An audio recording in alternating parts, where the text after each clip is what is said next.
my friends, and welcome to episode 4 of our Football Manager 2021 Let's Play. This is our Journeyman Series where we started off getting our first job with Nice in episode 1. This is our second game of Club 1. We're still in season 1 of course as well. And again, if you're new to the channel, smash the like button, smash the subscribe button if you are enjoying the content. That would be much appreciated. We do also do Twitch content, link for that and the Discord will be down below. Come and say hello. Anyway, so getting on, we're starting off with a sort of mini January review. So we've had a few ins. We're starting straight away with our first in, which we've seen briefly in the last episode. It is Matías Arezzo. Excuse me, I can't remember how much. It was 1.4 million rising to 2.1. I think this is an absolute steal. 1 league start, 1 goal in the league, free off the bench as well. He's been fairly good in the cups though, and it gives that bit of competition for Kasper Dolberg. Obviously huge amount of potential. He's a very well known player, Matías Arezzo, in the FM community, but it actually came from one of my scout recommendations, not my own knowledge for once. Well, I say for once. I do try and trust my scouts, but you know, he's got good heading, not great jump and reach, but you know, when he wins a header it's going to be decent. Okay passing, decent penalty taking, decent shooting composure, all that. There's a player in here that could really come out of the Uruguayan. The issue is going to be that determination. Hopefully there's some good professionalism behind him to really help kick him on, but the low determination obviously is a concern.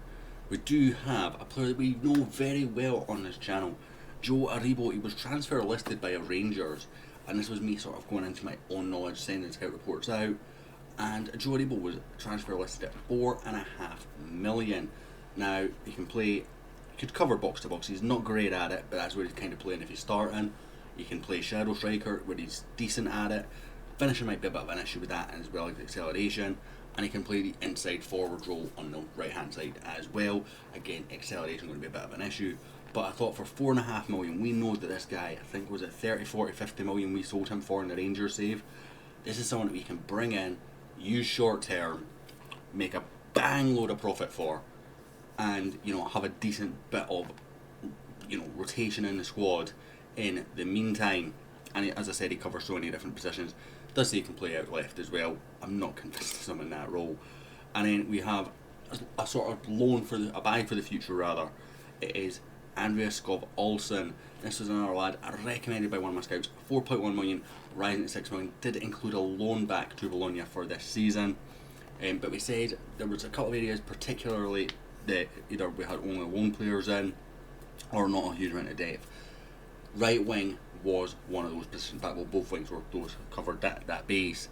This lad looks fairly decent at 21 years old, ready to sort of come in and fight for that first team slot straight away. The loan back, excuse me, is not ideal, but you know, it'll give him an extra 6 months to really kick on. Unfortunately, it doesn't really look like he's a starter at Bologna, which is a bit frustrating. But there's obviously something about this kid. My scouts raved about him. So hopefully he can come in. Again, he can cover a multitude of positions for us.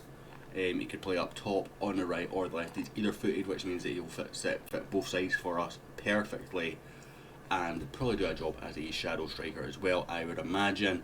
And again, staff's giving him 5-star potential. So the outs, they're mostly loans. In fact, they're all loans, bar one that hasn't gone through yet. So we've got Sedan out on loan, Belsinger, Kevin Williams, Dulinic, Lockett, Olsen as we've just covered, and then Doy all out on loan.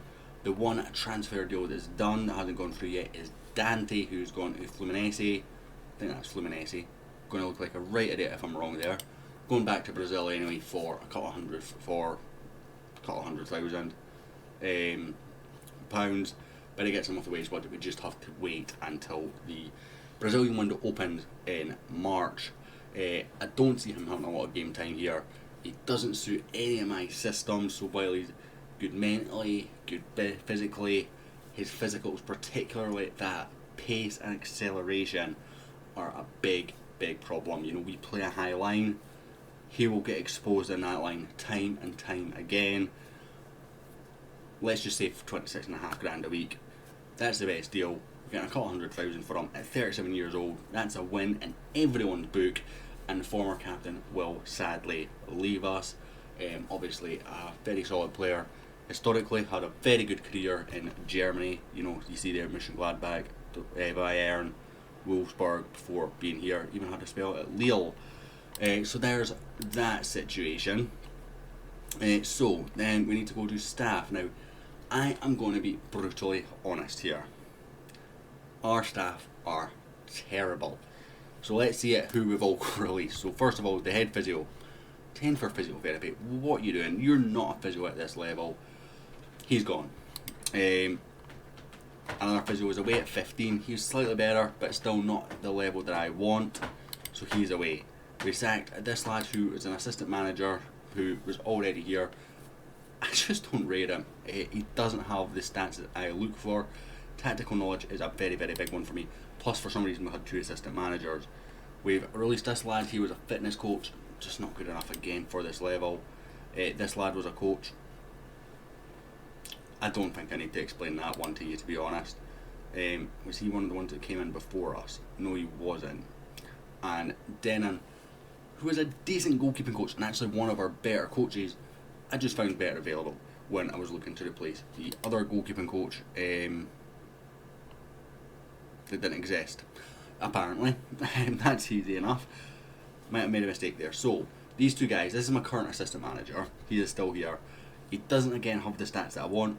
The guys that I've approached either haven't accepted for whatever reason. I'm actually going to have a quick look-see, staff search, shortlist rather.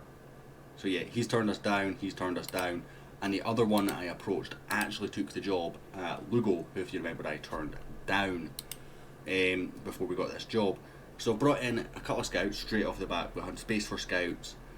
Our scouting department isn't the worst, it's not the best. Let's be honest. But we've brought Campana and Ian Atkins in. I mentioned that in the last episode. They were the first thing that I done. We brought in this lad as a physio, 20, perfect.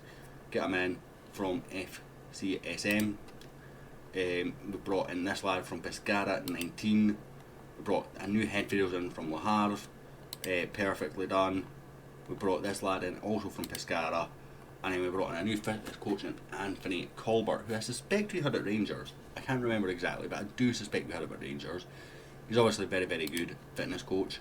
We brought in Emilio Alvarez as a goalkeeping coach, as well as Gregory Coupé as a goalkeeping coach. Both are 4 and 4.5 star, which drastically improves our coaching system. As you see, there is issues here. We're only allowed 7 coaches. I'm going to be brutally honest, it's not enough. I have asked for more.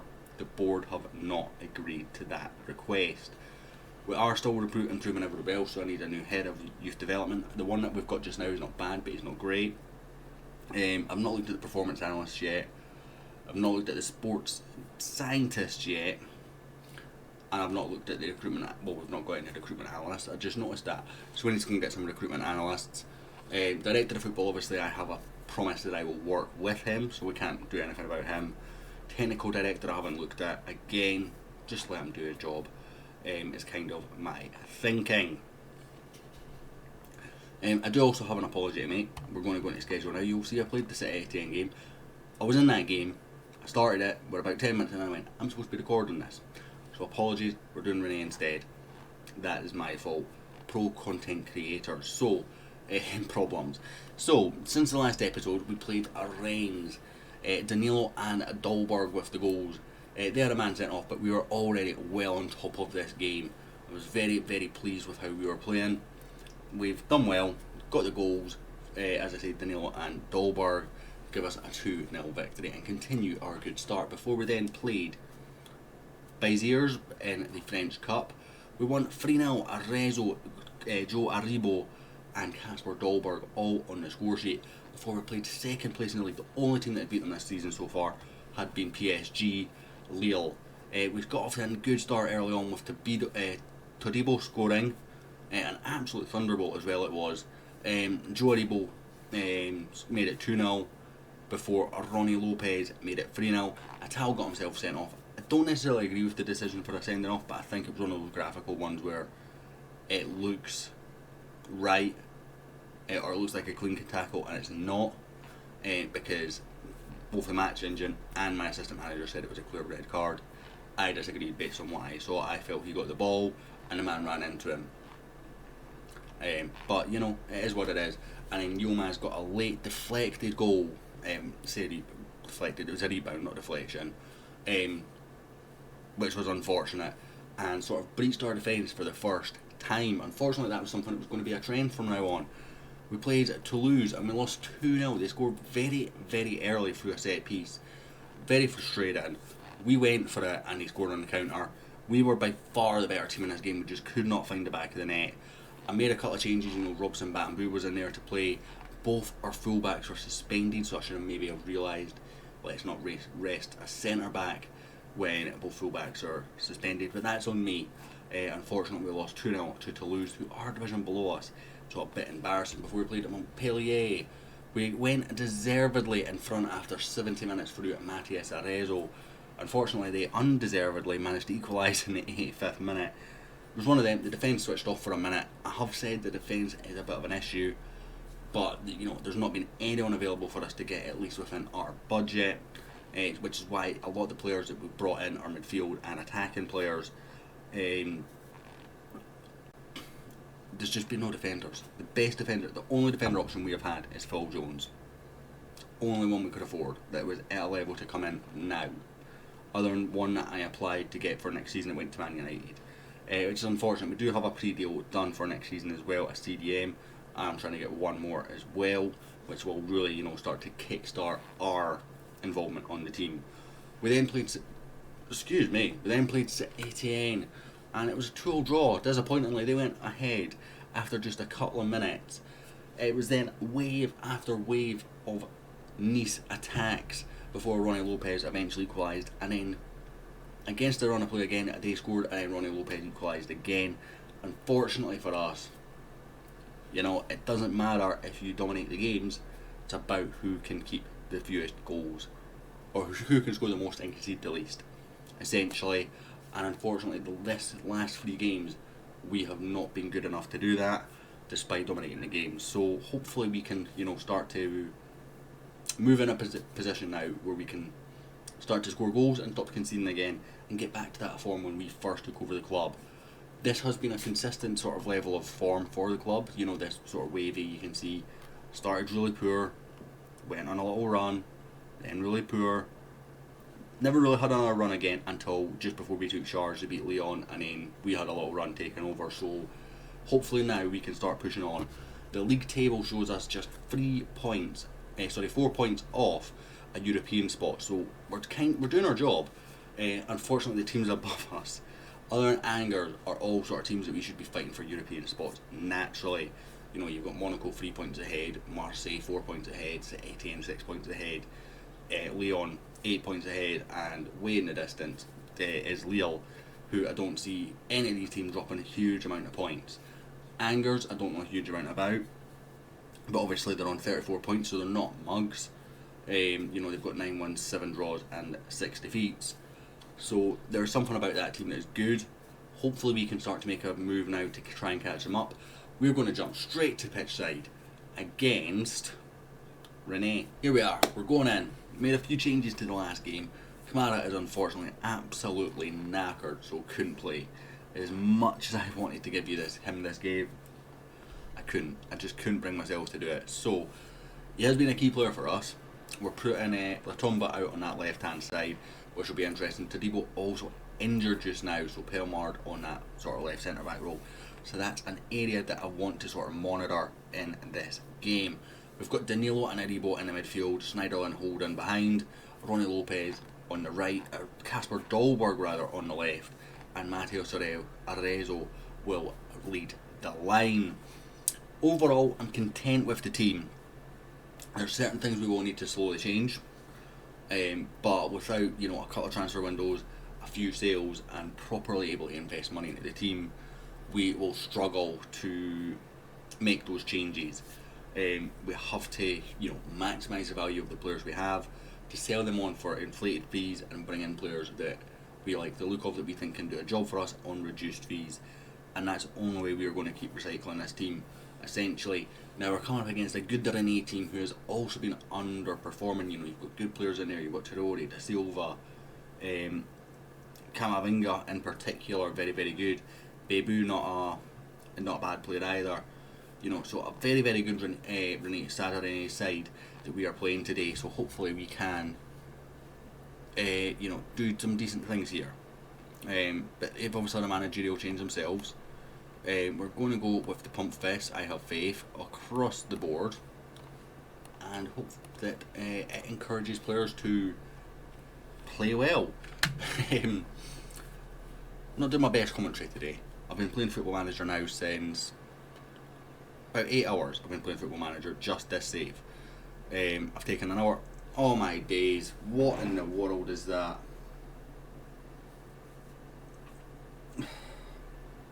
Another early conceded goal, which is frustrating. That's 3 in the last 4 matches where we've conceded inside sort of the first 5 minutes, and that is just so avoidable.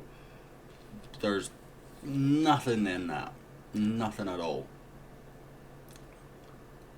and that shows by the XG for that chance. You know, I disagree with the XG a lot. You'll know that.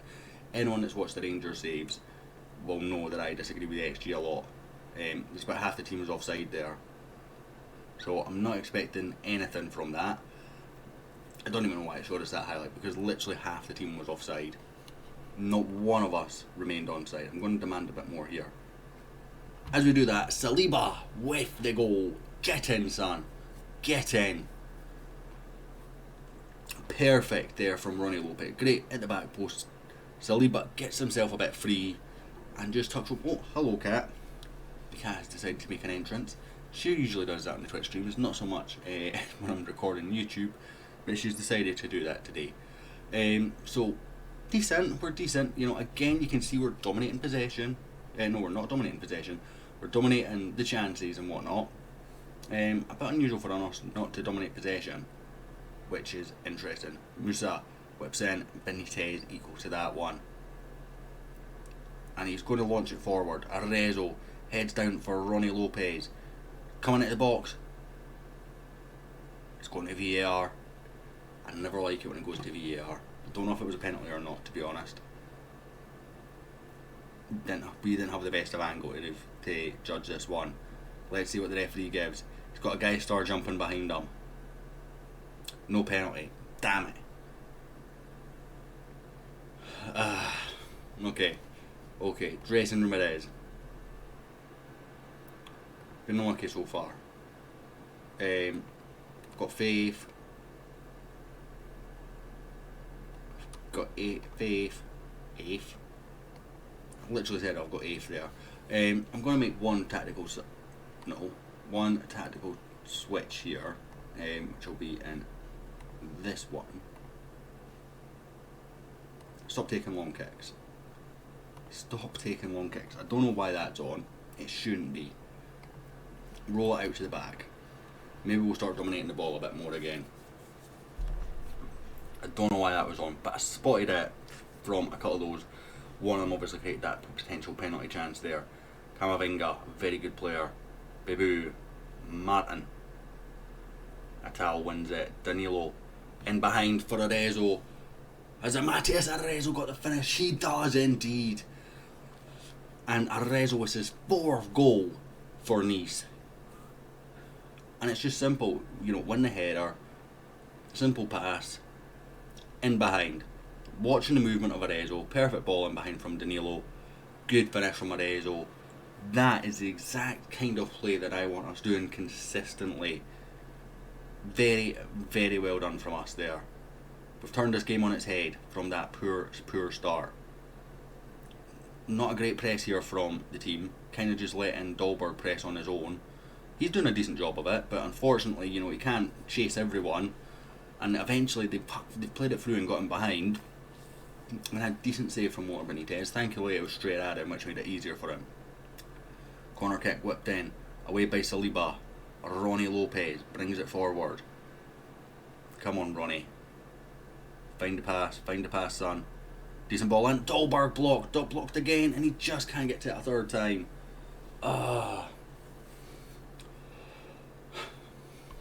It's decent. It is decent. We are going to make a change, and we will bring on Gurini rather, for Dolberg, who can see he's tiring. He's tiring. He's played a lot of minutes. Let's give him a breather.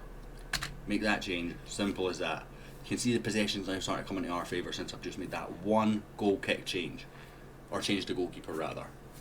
So all I changed was change where the goalkeeper was doing with it. For some reason it was on long kicks. It shouldn't be. Not with my tactics. Ever. Anyone that watches the channel will know my tactics do not involve long kicks. We're going to bring on Claude Maurice. We'll bring Claude Maurice over to the left and Goody over to the right. And we'll bring on Lise Melou for Danilo. Like for like swap. Danilo and Aribo have just felt played better over the course of the sort of last few games, which is why Lise Melou is out of the team. Aribo winning the ball there, can't find the teammate with his clearance. It's over the top and we've pressed up at the same time. This is dangerous, cleared away. I've got an itch on my back, which is why I'm fidgeting. Claude Maurice, just get it away, son. Joe Aribo, beautiful ball into Matthias Arezzo. Oh, what a finish, son. Take a bow. Matthias Arezzo. He just he gets in behind. Claude Maurice's ball here's decent, but Aribo's done all the work and we're 3-on-2. And Arezzo could take his time, pick a pass, run a bit closer, get a better chance, but he just catches the goalkeeper coming off his line, and in that exact moment just lifts the ball over the top. What a finish from Matthias Arezzo here. It's just sublime. Absolutely sublime from the Uruguayan. The young man is making a statement. He is with a free kick for his hat-trick. Gomez isn't going to be challenged by that one, let's be honest. I do need to go and sort set pieces out because I've not done that properly. Bebu doing decent, and again, that's where Arezzo was so clever. He waited on the goalkeeper coming out, and if you watched it there, Benitez was about to come out there as he shot, and as he starts to line it up, the goalkeeper just goes, no, I'll just stay in then. But we've won that game, a 3-1. Claus, stop, good girl. A very good performance actually. Really improved in the second half when just that one tactical switch changed how the goalkeeper was distributing the ball. It's all changed, as you saw, and it's worked.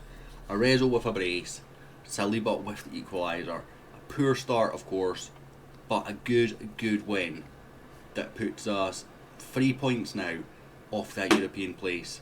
As Etienne have dropped points. Who did they drop points against? They dropped points to Nantes, so they've dropped out. Monaco have gone in. We're still 4 points behind Angers. So, we're really putting ourselves into a fight here. Overall, let's have a look at the table. So, goal difference could be key, and that's where we're worse. We're matching St Etienne on goal difference, so if they draw, lose, and us win, we would go ahead of them because we then have the goal difference.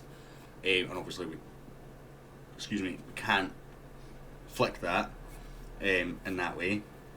So any which way right now we would go above. We just need to sort of match what St Etienne do until they lose a game, and then we can leapfrog them. Rest of the team wise, it's decent. We are out of course of the French Cup, which is frustrating because PSG had been knocked out as well. Brest knocked PSG out. So there was a chance for anyone to win that competition, and I fancied us for it. Unfortunately, it wasn't to be. Next episode, of course, will be PSG, which is going to be all the way down here. So 5 games time or so. We've got Wolfsburg's twice in the Europa League between now and then. I forgot about the Europa League. We'll skip the Wolfsburg's game anyway, so we'll have Dijon, Wolfsburg twice, and Nantes before that PSG game. Hopefully we'll have Europa League. In fact, that's PSG Monaco back to back. That's not a great run of fixtures for us, let's be truthful. Hopefully we can kick on. If we could get 6 points from those 2 games, and then we've got PSG and Monaco, that gets them out of the way, and then we've got the rest of the season to sort of focus on everyone else. Only Marseille and Lyon really, and Bordeaux are decent, aren't they? Yeah, Bordeaux there or thereabouts. So, obviously none of these teams are mugs, but, it gets our 2 hardest games, in theory, out of the way, done and dusted. So guys, if you're enjoying it, smash the like button, smash subscribe, I'll hopefully catch you all next time.